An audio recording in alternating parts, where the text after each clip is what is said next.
Amigos e amigos, uma boa tarde a todos. Eu vim aqui dar continuidade ao livro que eu estava lendo. O livro que eu estou lendo fala sobre o Espírito Santo. O livro que eu mostrei ontem para vocês. E antes de continuar a leitura, eu queria pedir para vocês compartilharem minha live, deixarem o seu like, tá bom, meus amores? Compartilhem bastante. Então vamos dar início?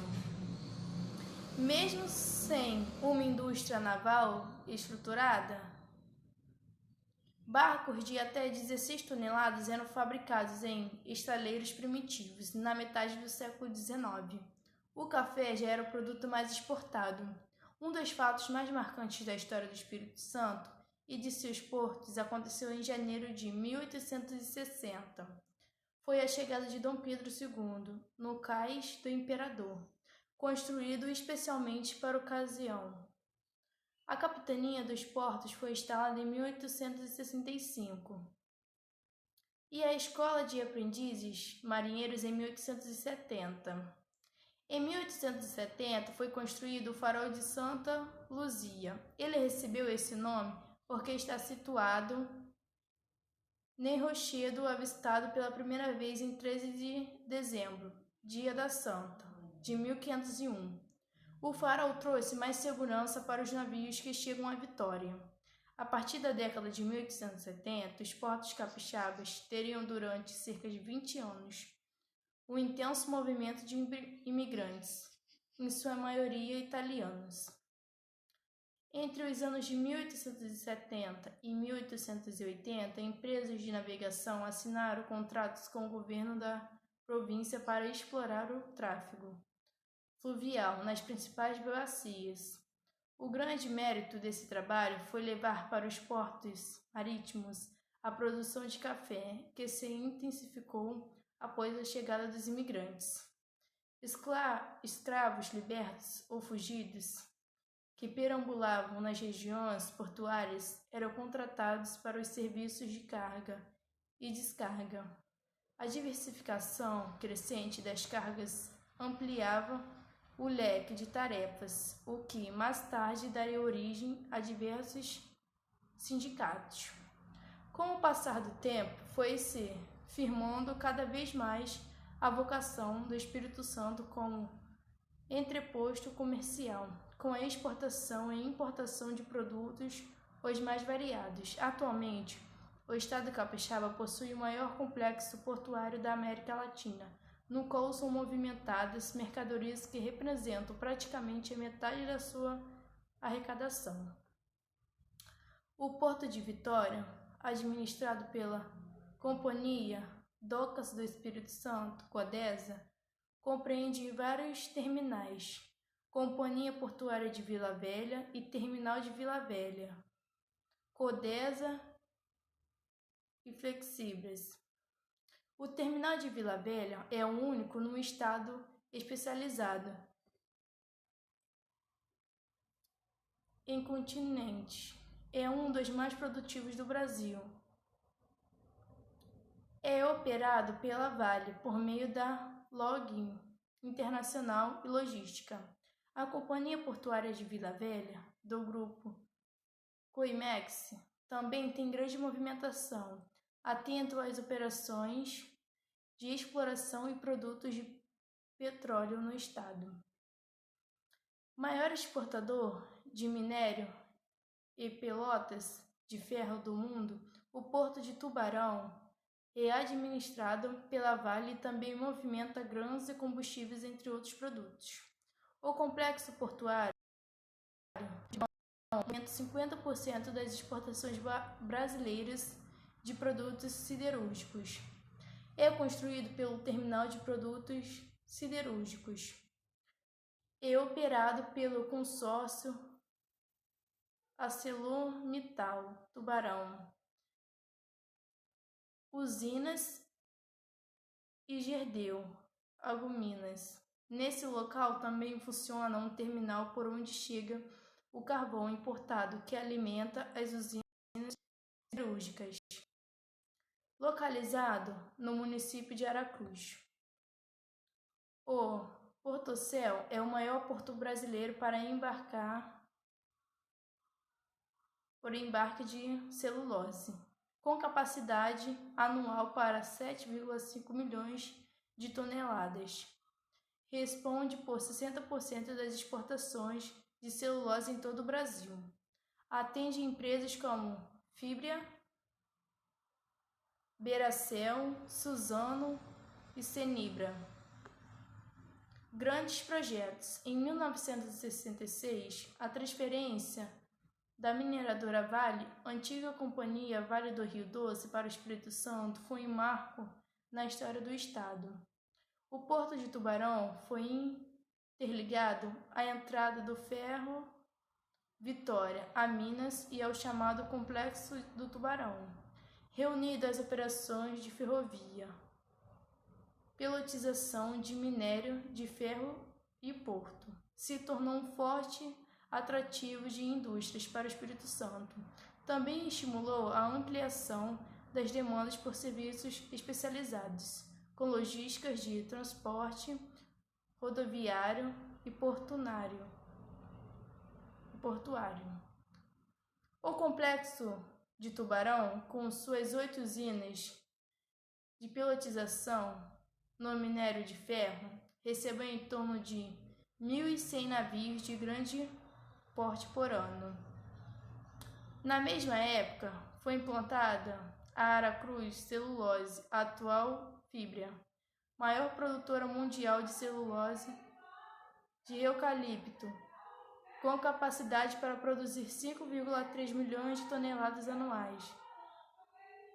Os projetos industriais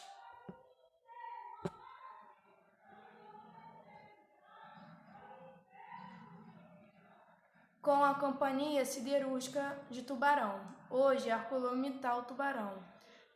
Também vem ao mesmo tempo em que esses projetos trouxeram desenvolvimento, emprego e renda, e atraíram novos empreendimentos, provocaram impactos ambientais.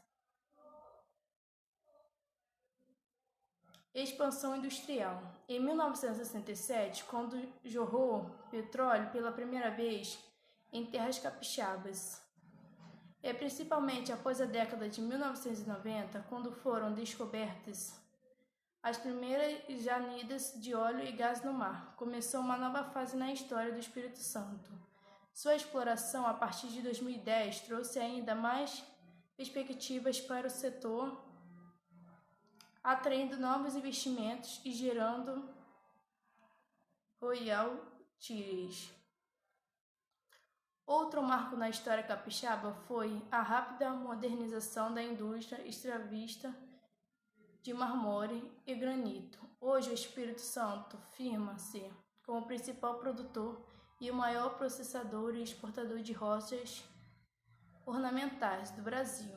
A atividade gera diversos e milhares de empregos em mais de 300 unidades industriais, espalhadas por 21 municípios capixabas. Merecem registro a implantação e as atividades de indústrias em vários outros segmentos, inclusive processadoras de café solúvel, com a Real Café em Viana e a Chocolates Garoto, cuja história remonta a 1928. Na lista de empreendimentos industriais que vem mudando a história do Espírito Santo, insere-se sua primeira fábrica de ônibus, a Volare, e a indústria de porcelana, Oxford, ambas em São Mateus, a fábrica de motores, WEG, em Linhares, a Delp Componentes em Rio Banal, o Outec Tecnologia em Guarapari, a Contra Industrial em Aracruz e a Itália em Soretama, criado na década de 1940, um grande grupo empresarial que nasceu e cresceu no Espírito Santo, e a Aviação Águia Branca, sediada em Cariacica. Outras empresas que vêm se destacando na história do Espírito Santo são Petrobras, Heringia, Espírito Santo, Banestia, Frisa, Frigorífico, e etc. Agricultura. Historicamente, a agricultura sempre foi uma importantíssima atividade do Espírito Santo, que se destaca em vários segmentos, como café, mamão, coco verde, macadamia e produção florestal, especialmente de eucalipto, destinado à fabricação de celulose.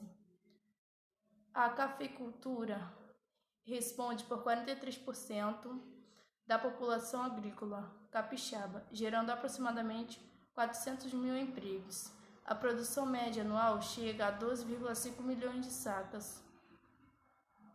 Colônia e arábica, oriundas de 60 mil propriedades, sendo a maioria de base familiar.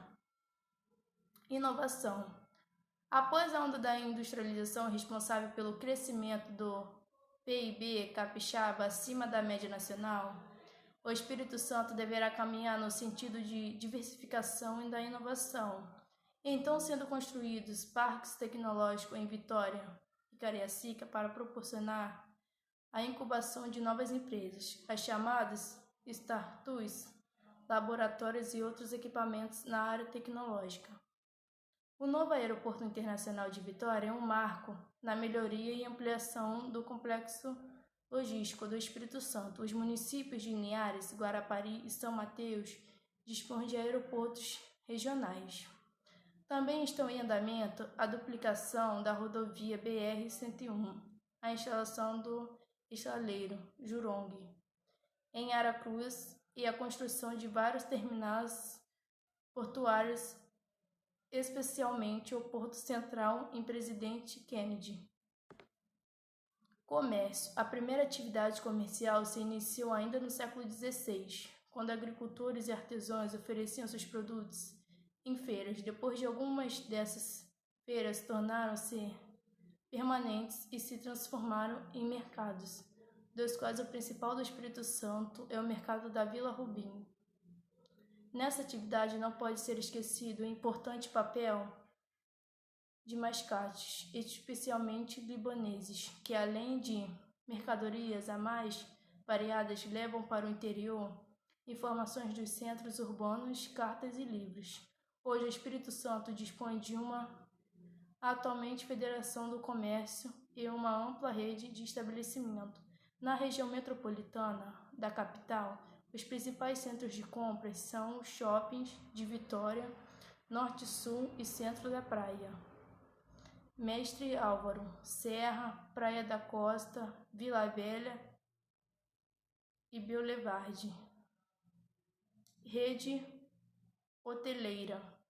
Um local para hospedagem que entrou para a história foi a Hospedar de Pedra d'Água, localizada na entrada de Baía de Vitória. Era lá que os imigrantes ficavam em quarentena após o desembarque. Durante o século XX, proliferam em Vitória as pensões e pequenos hotéis. Um estabelecimento que destacou nesse contrário foi o Hotel Majestic, inaugurado na década de 1920 e que teve como hospedagem ilustre o Marechal Rondon, políticos importantes, empresários brasileiros e do exterior, além de artistas como Noel Rosa. Na região metropolitana de Vitória há muitas opções de hotéis, entre quais Golden Tulip, Porto Vitória, Bourbon, Vitória, Residência, Bristol, Diamante, Suítes e etc. Em Domingos Martins, a rede hoteleira contra Paroso Passo Hotel, o Hotel de Lazer Eco da Floresta, Pousada Rabo de Lagarto e Pousada Pedra Azul, entre outros. Em Santa Teresa, há o Hotel Solar dos Colibris e Pousada Paradisco e a Pousada Vila Trento. Na região das montanhas são numerosas as pousadas bem estruturadas, além da tranquilidade de um ambiente rural, oferecendo ao turista a beleza de paisagens naturais preservadas e um agroturismo que oferece cada vez mais orgânicos. Itaúnas contra as pousadas, dunas, Mirante de Areia, Vila Mundi, Casa da Praia, Cravo e Canela, dos Coroás, Cambuca, Vila Tânia, Pagos, Ascalão e outras. Turismo de negócios. O turismo de negócios é uma das atividades que mais cresce no Espírito Santo, com eventos técnicos, científicos, culturais, expositivos e gastronômicos. O fato de o Brasil ser reconhecido o país com maior variedade de rochas do mundo, de que mais de 800% das rochas ornamentais exportadas pelo Brasil são extraídas no Espírito Santo, explica o sucesso anual da Vitória Stone Fly, na região metropolitana de Vitória. Em 2017, a exportação de rochas do estado representou nos 4 primeiros meses 277 milhões. Naquele ano, mais de 100 compradores internacionais, quase o dobro do ano anterior, participaram do evento de 4 dias, atraídos pela exclusividade e colorido do material em oferta.